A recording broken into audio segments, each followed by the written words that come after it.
السلام علیکم۔ شاید آج کی نئی نسل کو یہ علم نہیں کہ دنیا کی جو سب سے بڑی سپر پاور ہے امریکہ، جس کے پاس جدید ترین فوج، ایٹمی ہتھیار تھے، سینکڑوں فوجی اڈے دنیا بھر میں،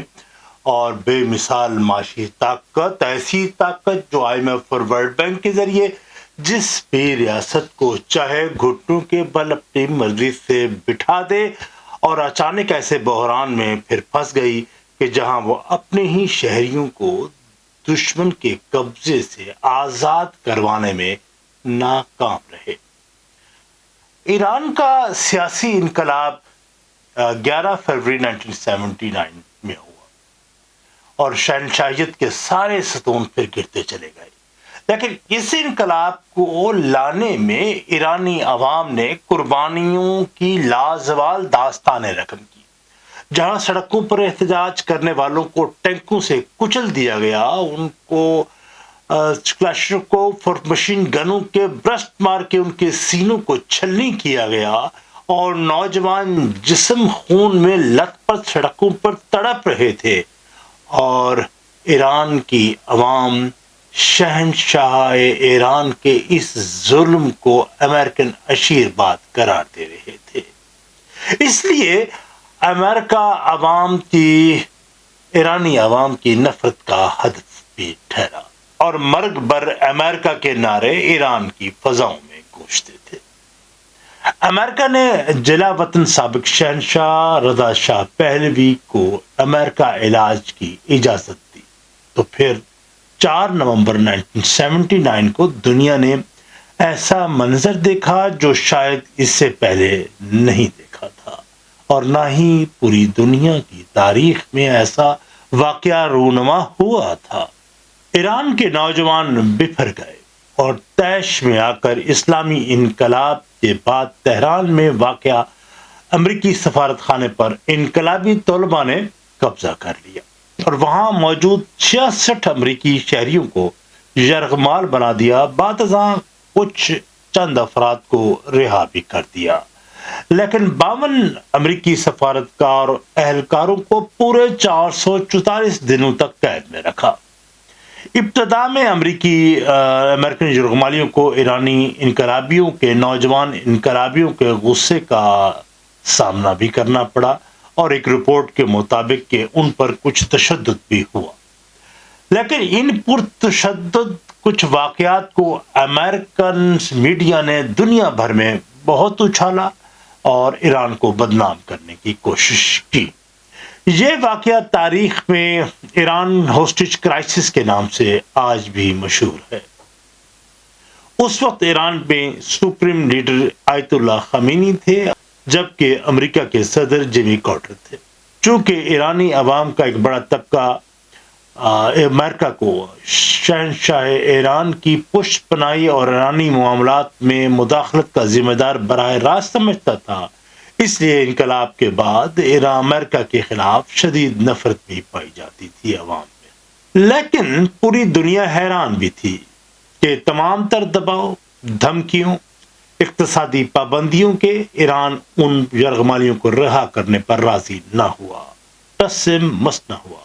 اور امریکی اور امریکہ کو زمینی خدا سمجھنے والی پوری دنیا حیران اور ششدر تھی کہ آخر دنیا کی سب سے بڑی طاقت ریاست اپنے ہی سفارتکاروں کو آزاد کروانے میں کیوں ناکام ہے۔ صدر کارٹر نے ابتدا میں سفارتی ذرائع بروئے کار لائے، ان کو خفیہ ترغیبات بھی دی گئیں، اور جب کام نہ بن سکا تو پھر اقتصادی پابندیاں عائد کی گئیں اور بین الاقوامی دباؤ کے ذریعے مسئلہ حل کرنے کی کوشش کی گئی، لیکن اب ایران اپنی شرائط سے پیچھے ہٹنے کو تیار ہرگز نہ تھا۔ امریکہ نے اپنی عسکری طاقت کی زوم میں ایران میں محدود لیکن مؤثر کمانڈو آپریشن کرنے کی منصوبہ بندی کی، اور بالآخر 24 اپریل 1980 کو امریکہ نے خفیہ فوجی کارروائی کی، جسے آپریشن ایگل کلو کے نام سے ایجاد کیا جاتا ہے۔ منصوبہ یہ تھا کہ امریکی کمانڈو خفیہ طور پر ایران میں داخل ہوں اور یرغمالیوں کو آزاد کروا لیں، اور انہیں ریسکیو کر کے بحفاظت واپس امریکہ لایا جائے، لیکن قدرت تو کچھ اور منظور تھا، اور وہ تھا امریکہ کے لیے شرمندگی اور سبکی۔ اس آپریشن میں حصہ لینے والوں جہازوں اور جدید ترین ہیلی کاپٹرز کو شدید ریتلے طوفانوں کا سامنا کرنا پڑا، اور اس کی وجہ سے تمام تر فضائیہ امریکن فضائیہ کو فنی خرابیوں کا بھی سامنا کرنا پڑا، اور وہاں C-130 سے جو ساتھ آ رہا تھا اس کے ساتھ ٹکرا گئے، 8 فوجی بھی مر گئے، اور پھر ایک اور بڑی وجہ ہوئی کہ ان کے درمیان کمیونیکیشن ختم ہو گئی اور رابطوں کے فقدان نے پورے آپریشن کو تباہ کر دیا۔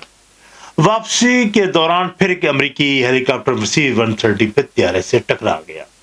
اور یہ واقعہ امریکہ کی عسکری تاریخ کی سب سے شرمناک ناکامیوں میں تصور پہ آج بھی کیا جاتا ہے۔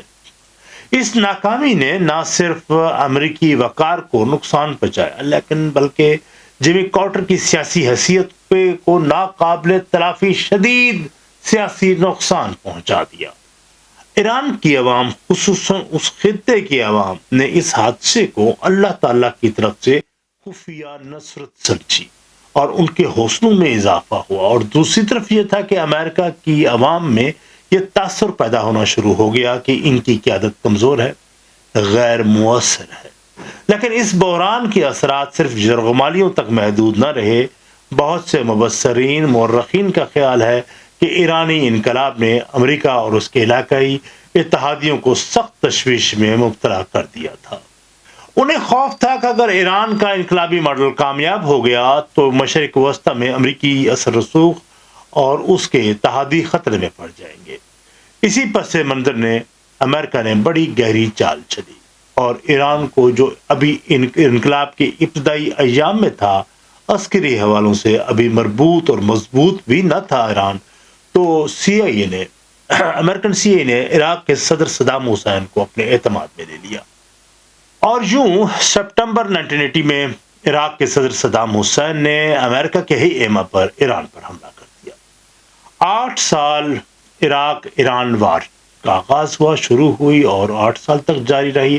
اگرچہ یہ کہنا بڑی حد تک درست ہے کہ امریکہ نے براہ راست عراق کے ذریعے ایران پر جنگ مسلط کی تاکہ ایران کو عسکری حوالوں سے کمزور کر دیا جائے، اور یہاں تک کہ امریکہ نے ایک محتاط اندازے کے مطابق کیمیکل ہتھیار بھی مہیا کیا ہے عراق کو تاکہ وہ ایران کے خلاف استعمال ہو، اور کردوں کے خلاف خصوصاً استعمال کیے گئے۔ محققین کا یہ خیال ہے مغربی طاقتوں اور بعض ریاستوں نے مختلف ادوار میں عراق کو سیاسی، سفارتی اور انٹیلیجنس معاونت فراہم کی تاکہ ایران کو کمزور رکھا جائے۔ اس جنگ نے دونوں ممالک کو پھر تباہ کر دیا، لاکھوں افراد مر گئے، شہر کھنڈرات میں بدل گئے،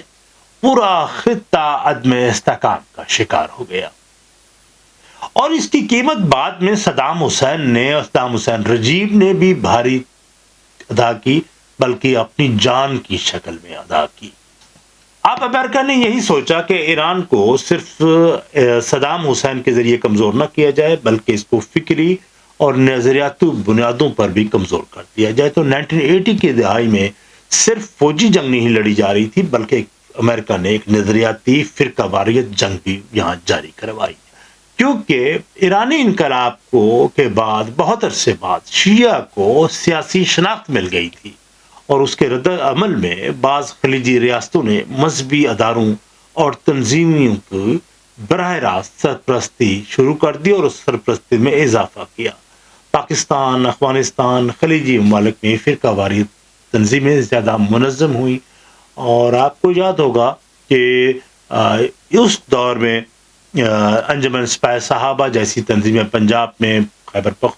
صبح سرد ہوا کرتا تھا وہاں اور مختلف جگہوں پر، اور ان کو براہ راست فنڈنگ مہیا کی جاتی تھی۔ اور انجمن سپاہی صحابہ کے حوالے سے تو ایک بات ہے کہ باقاعدہ ان کو، اب میں کیا نام لوں اس ملک کا، کہ انہوں نے ان کو باقاعدہ فنڈز مہیا کیے، اور ان کی ملاقات اس ملک کے سفیروں سے ہوا کرتی تھی، اور بعض سنی مذہبی اداروں اور علماء کو خلیجی ریاستوں سے مالی معاملت ملنے کی بھی اطلاعات سامنے آئی، جبکہ دوسری طرف پھر ایران بھی خاموش نہ رہا۔ اس نے بھی اپنی نظریاتی اثر رسوخ کو بڑھانے کے لیے اپنا مذہبی سماجی نیٹ ورک کی سرپرستی شروع کر دی، اور نتیجہ دونوں طرف سے پھر ایسے عناصر پیدا ہوئے جنہوں نے اتحاد امت کے بجائے فرقہ واریت شناخت کو زیادہ نمایاں کیا۔ مساجد، مدارس، مذہبی اجتماعات میں بعض اوقات ایسے بیانیے بھی سامنے آنے شروع ہوئے 90 کی دہائی کی اور 80 کی دہائی کی میں بات کر رہا ہوں، 80 کے ڈیکڈز میں اور 90 کے ڈیکڈز میں، جنہوں نے ایک دوسرے کے خلاف نفرت، بد اعتمادی کو بہت بڑھایا۔ فرقہ واریت، فسادات، ٹارگٹ کلنگ اور مذہبی کشیدگی میں اضافہ ہوا اور اس کی قیمت پھر عام مسلمانوں نے بھی ادا کی۔ بعض ناقدین کا یہ بھی کہنا ہے کہ عالمی طاقتوں کے لیے منقسم مسلم دنیا نسبتاً آسان ہدف تھا، جبکہ اس پورے کھیل میں نقصان عام عوام کا ہوا اور مسلم معاشروں کو پہنچا۔ اور دوسری طرف پھر یرغمالیوں کا بحران جاری رہا اور جیمی کارٹر کی سیاسی ساکھ مسلسل کمزور ہوتی رہی۔ کارٹر کی سیاسی ساکھ کو بہت نقصان پہنچنے کا نتیجہ یہ نکلا کہ وہ الیکشن ہار گیا۔ بالآخر الجزائر کی ثالثی میں الجیریا ایکارڈز طے پایا اور 20 جنوری 1981 کو ایک تاریخی معاہدہ سامنے آیا، اور اس دن جب رونلڈ ریگن نے امریکہ کے صدر کے طور پر وہ حلف اٹھا رہا تھا، تقریباً اسی وقت ایران نے 52 ایرانی امریکی یرغمالیوں کو آزاد کر دیا۔ اگرچہ مذاکرات اور معاہدے کی بنیاد کارٹر کے دور میں رکھی گئی، لیکن امریکی عوام کی بڑی تعداد نے اس کامیابی کا کریڈٹ ریگن کو دیا، کیونکہ ان کی شخصیت زیادہ مضبوط سمجھی گئی، زیادہ سخت گیر سمجھی گئی۔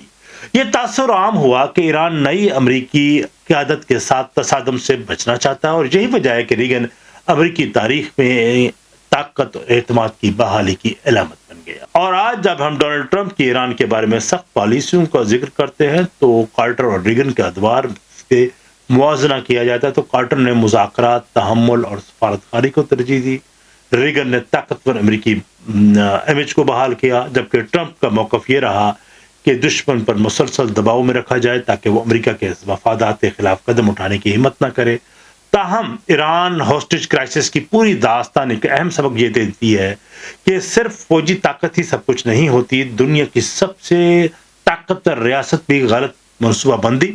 سیاسی کمزوری، سفارتی ناکامی یا بدلتے ہوئے حالات کے سامنے مشکلات کا شکار ہو سکتی ہے، اور آج بھی وہ ہو رہی ہے۔ اس طرح کے واقعہ یہ بھی یاد دلاتا ہے کہ بڑی طاقتوں کا کشمکش کا اصل خمیازہ اکثر عام انسانوں کو بھگتنا ہوتا ہے، چاہے وہ ایران کے شہری ہوں، عراق کے باشندے ہوں یا مہنگائی کی شکل میں پاکستان ہو۔ فرقہ واریت کی شدگی کا شکار مسلم معاشرہ رہا، اور 444 دنوں کی یہ کہانی صرف امریکی یرغمالیوں کی داستان نہیں بلکہ طاقت، سیاست، سفارتکاری، علاقائی جنگوں اور مسلم دنیا کے اندرونی انتشار کی ایک ایسی تاریخ ہے جس کے اثرات آج بھی پورے شدت کے ساتھ ہم آج یہاں بیٹھے محسوس کر سکتے ہیں۔ اب آپ سے اجازت، اپنی آرا سے نوازیے گا۔ گفتگو پسند آئی ہو تو پھر اس چینل تلاش حق ود عامر ہاشمی کو سبسکرائب کیجیے گا۔